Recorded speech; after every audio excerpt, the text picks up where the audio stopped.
Alright. Well, as soon as HulbeH and BeardBroken are ready, we will be doing another round of our Flame of Zalta Heroes tournament, and it looks like they are ready, in fact, right now. Perfect. But for the people that don't know, this is the bracket so far. We have Beard versus HulbeH right now. That is our round 3 winners. And whoever does this will go on to the semifinals versus Epic Legion.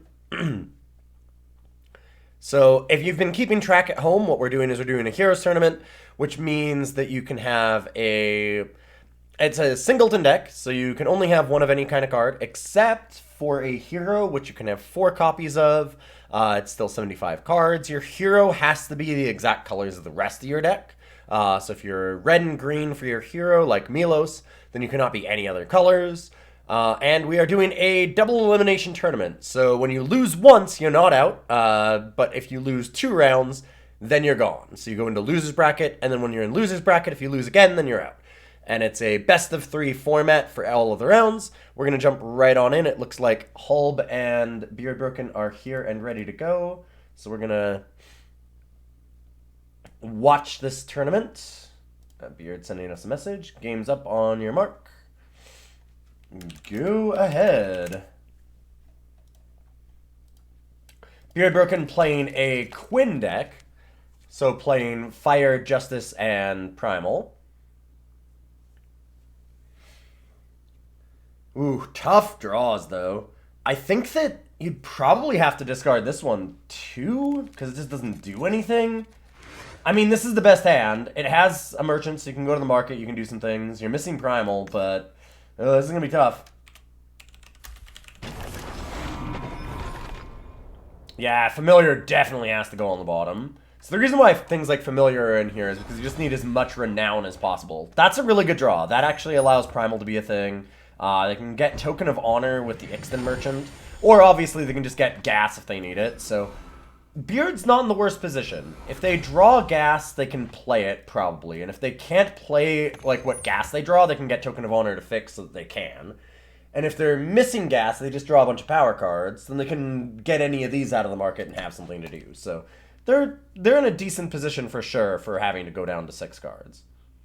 And Beard probably thinking about what they can get with Parole's Choice, if they actually just want to go for that. Considering that it's a singleton tournament, you have to think really hard about that. They also have access to what the opponent is playing, so like they have an idea, at least, of what their opponent will have, right? All of these are posted just publicly in our Hero Tournament channel, so you can check out the deck lists there. You might have to do a little bit of searching, but they are all in there. And I have to imagine that with all of these power draws, BeardBroken's probably going to go and get, like, Garden or Howling Peak. And I kind of feel like it's going to be Garden, because you're guaranteed to be able to play that. You have to trade away one of the power cards here, I think. It does suck a little bit, because I think that Howling Peak, if you can play it, is a little bit better. No? Well, there we go. BeardBroken's just going to go for it anyways. So wait an extra turn. You do still have Parole's Choice, so it's not the end of the world. Oh yeah, Valkyrie Enforcer. We have seen Valkyrie Enforcer do so much work this tournament, both for Epic Legion and for HulbeH. It's just an all-star. It's such a good card. It's something that doesn't get as much attention nowadays, but it's really nasty. Obviously with no Garden, then we're just going to see it waiting. Ooh. BeardBroken going for a curse and just jamming Permafrost. That seems... Yeah, I mean, I guess. I'm a little bit worried about that because if something comes down that's big enough, then this doesn't kill it. Luckily, HulbeH actually played something small enough, so now Howling Peak just quick draws that down. Gun down. Will nail that, and then they'll have Kozin for afterwards. They're in a really good position. Ooh! HulbeH has multiple of their heroes, though, and there comes the second Anaya because of it. They can go ahead and, like, use Mirror Image, but that doesn't do that much, because they got silenced first. They traded away the Pristine Light so they could keep the power, And that kind of hurts now. Like, that's looking pretty awful. Something like Deep Forge play would be amazing to get, but again, they can't actually do any of this. I'm just kind of living in a world of pure imagination, wishing for things that aren't gonna happen. Yeah, so Beard's just gonna probably play the 3/3 and the Ash Elemental, just try and get as much on board as possible, protect this Howling Peak. It makes a lot of sense.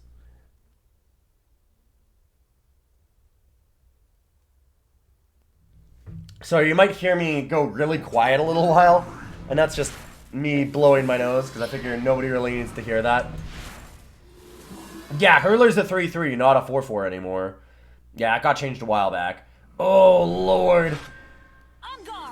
We've seen, like, these Aegis flyer lists in Haru be doing a lot of work. Both Epic Legion and Hulb have decks that are very much designed around that, and they are nasty. I mean, here, do you triple block this? Do you assume that Hulb has nothing? I think you have to, right? What are you gonna do? Just let this happen? Surrender. What do I know? Apparently, yes. The answer to that is yes, you just let it happen.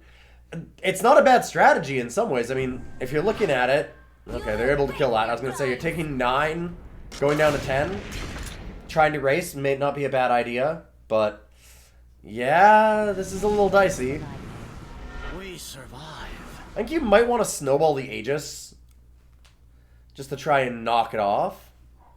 But oh boy. Oof. I mean, Quinn's a good draw. That is a thing. Hulb is pretty low, but a 7/7 flyer is incredibly nasty. Getting the hammer specifically onto that is pretty gross. It just feels like nobody else has enough flyers and Aegis to deal with all of these Justice Primal decks. These Haru decks are really taking the toll. This is cool, though. So you can snowball Hojin and then just slam in with everything? I think I'd do that. Tactic what you can. You're close enough to almost just killing here. Seems worth it. I'd snowball first and see what happens. Come on, don't be a coward. I want to see the big plays. Yeah, that is the problem. Okay, so now you just wait. You play the Shingane Firebrand and you just wait. Yeah, Tactic would make the attack really sweet if there hadn't been the actual pump spell. But I think that it was a fine thing to burn, right? You gotta try and test that. You're not losing out that much in the meantime. Like, I mean, it sucks. It's not great. Okay, you're losing out a lot in the meantime. Because you die. Actually, you lose out everything. In fact, you're just dead, straight up. Well. Remember how I said that flying and Aegis have really been king in this format? Hey, flying and Aegis. Look at that. Doing a lot of work that game for Hulb. We're going to watch Hulb's side of it this time. See if BeardBroken has a little bit of a better draw, because BeardBroken did mulligan to 6, remember. Like, BeardBroken put up a pretty good fight for having a really bad couple of hands. And hopefully BeardBroken has just a little bit better luck. We'll jump back in and see how Game 2 goes. Because we had watched BeardBroken, time for us to watch Hulb.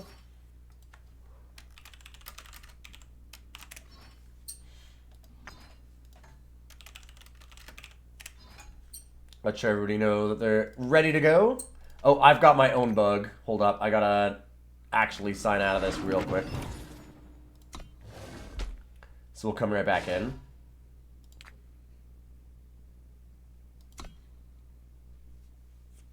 Occasionally you'll get the spectator bug where it'll show the names and it'll just keep covering up the hand. Yeah, watching to see that I left, but we're good. Yeah, I like the Emerald Monument, just get it out. No reason to be greedy and try and hit it. Genev Merchant's a really good one to have in hand. Jotun Feast Caller is scary, although it can be played right now. Oh, well, there we go. Speaking of scary cards, however,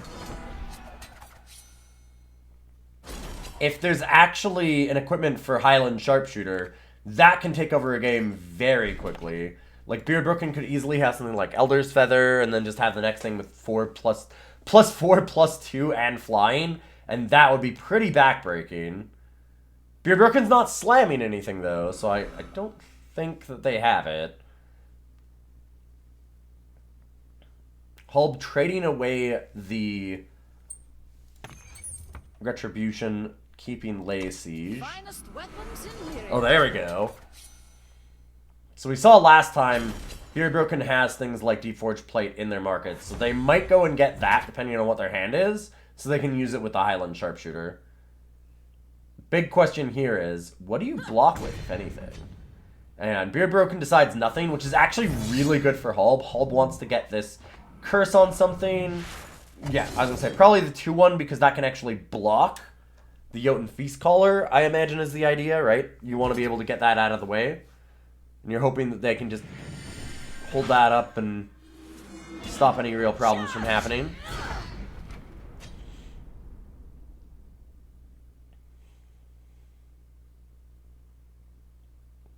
Now the big question is, I was gonna say, does BeardBroken keep having power cards to play?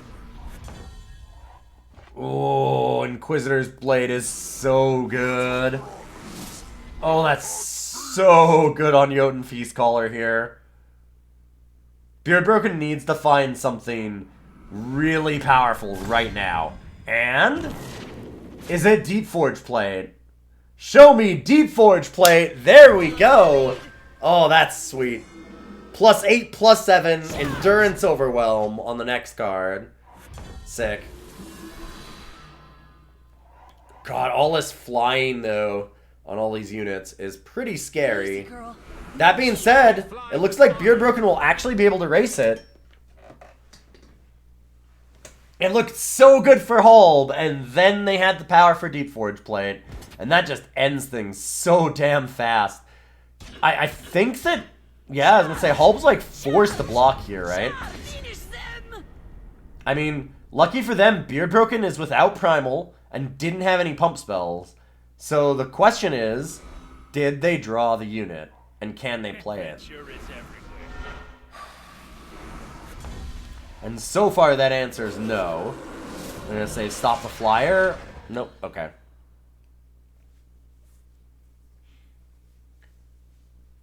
Inquisitor's Blade is coming down soon, though. There's just a ticking clock with this Inquisitor's Blade ready to get equipped to that Jotun Feast Caller and take over this game.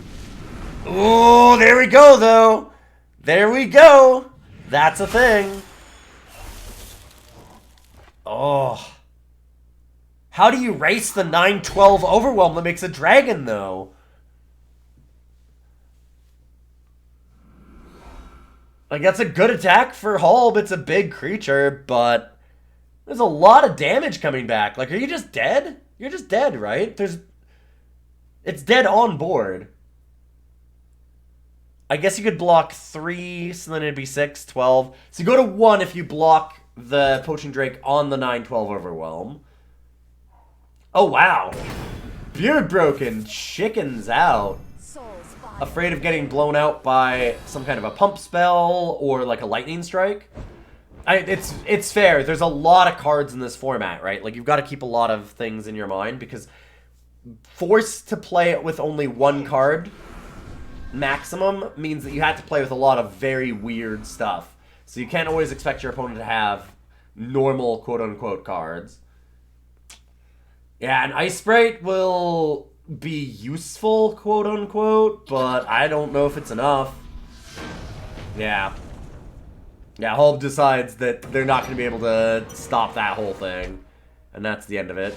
Yeah, day late, dollar short. It was a pretty good top deck, but it's just way too late, unfortunately. If it had been a turn or two ago, maybe.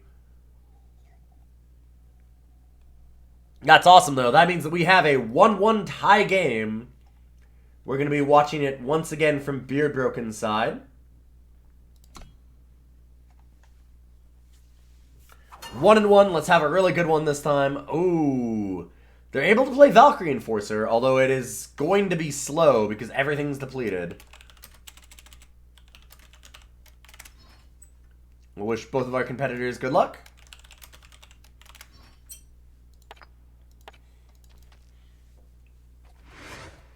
Yeah, I like BeardBroken's keep here. I'm in a love-hate with this keep. Because it's a fine enough hand, like I think you have to do it, but I'd be really worried about just being too slow, right? If HulbeH has one of their 2-drop flyers, like that Honored Skyguard that we saw last game, then things get out of hand really fast for BeardBroken. And yeah, Abergraft is good, but if you're BeardBroken here, all you want is undepleted power. Unfortunately, they don't get it. Not yet. I get to keep that. I think that you need the power badly enough. Even though it's still going to be depleted. Yep, BeardBroken agrees. Easy, And you'll probably see Seed of Glory here. You could just see Skycrag Stranger. And the standard. We survive. Yeah, just setting up to have the Valkyrie Enforcer. Bulb attacking in. Doesn't have enough power for Skycrag Goad? Yeah, probably not. Make that a 6-4, though. Obey. Oof. And a Merchant. HulbeH's start is really strong. Really, really strong. Valkyrie Enforcer is a great unit and pretty mean, but I don't think it's good enough against these kinds of starts. Like, you need something extra, too. HulbeH being on the draw and having all this power depleted is tough.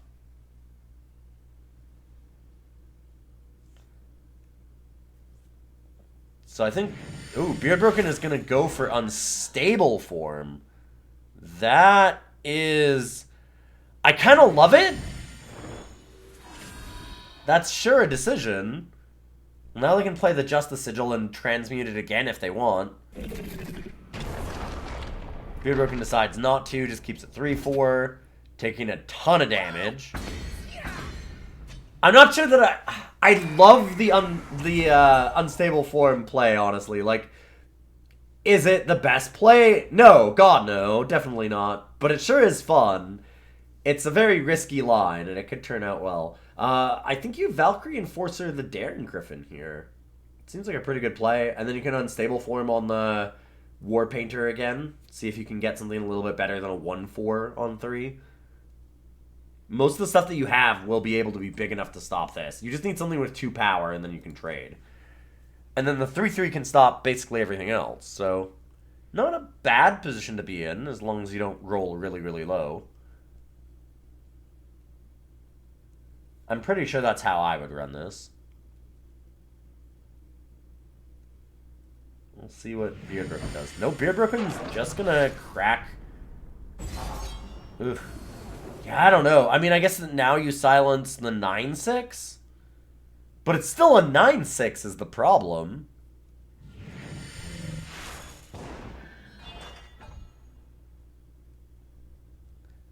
I mean, you've got to silence the 9-6, right? Yeah. Oofa doofa. This is tough. And Hammer of Might on the flyer. 14 damage coming in. There has to be a chump block or a trade. Do you double block? BeardBroken just needs 1 turn so they can deploy Crown Watch Tactic and display. But they're not getting it. HulbeH just has exactly enough pressure here to force BeardBroken into these blocks, stopping them from being able to do this. Yeah, Walladil had picked a Nick Detraxian deck. It was unfortunately our first deck eliminated. Down to 4. Something catch your eye. And a Merchant. Ugh. Yeah, it's tough. BeardBroken gains a lot of life here if they want. And I think that they'll have to do it. Can they have more than 1 armor? Sure. I don't think that that actually does anything for Beard here. I don't think that actually hurts them.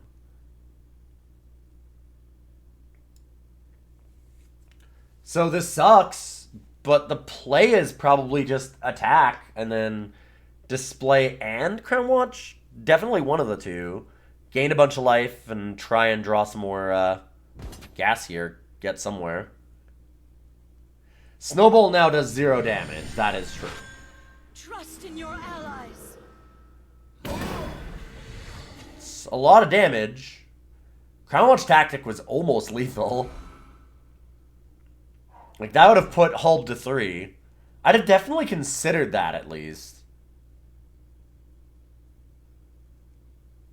Going up to 22 life wouldn't be anything to sniff at, either.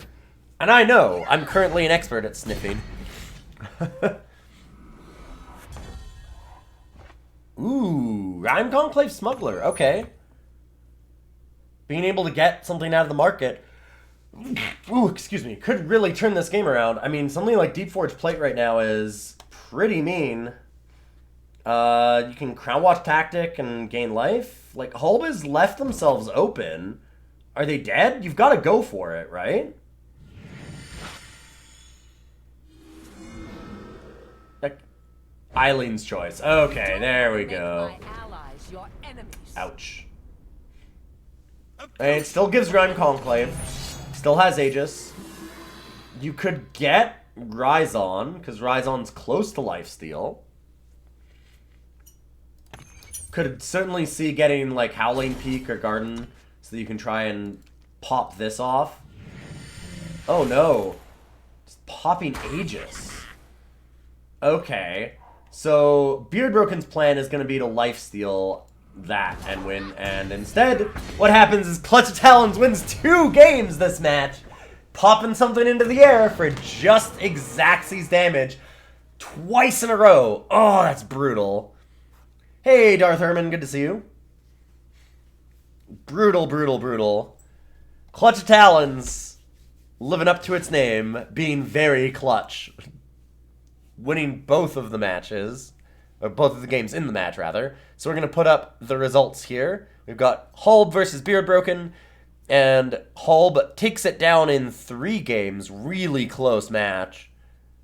Very, very close. And now we've got BeardBroken versus Yan Batari in our losers round. So we'll have that. And our semifinals is decided. We have Epic and HulbeH. We've got a lot of losers rounds to catch up on, though, so we might be doing those in the next couple days, trying to get a bunch of these knocked out at the same time. And then we'll have Epic versus HulbeH at a certain point. And that'll lead us right into our grand finals, as it were.